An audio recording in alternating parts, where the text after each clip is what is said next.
নমস্কার। যে খেলাটা দেখাচ্ছি ভালো করে দেখুন। একবার আমি অফিসে গিয়ে আমি আমার রুমাল আনতে ভুলে গেছিলাম।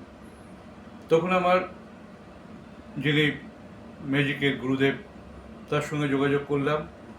আমি বললাম যে, গুরুদেব আমি রুমালটা আনতে ভুলে গেছি। তখন গুরুদেব বললে, এটা কোনো সমস্যাই না, তুই এই মন্ত্রটা বল। আমি তখন মন্ত্রটা বললাম, ইলিগিলি গিলি গিলি গিলি গিলি গে। বললে, না একবার বললে হবে না, 3বার বল। গিলি গিলি গিলি গিলি গিলি গিলি গে, গিলি গিলি গিলি গিলি গিলি গিলি গে, গিলি গিলি গিলি গিলি গিলি গিলি গে, গিলি গিলি গিলি গিলি গিলি গিলি গে।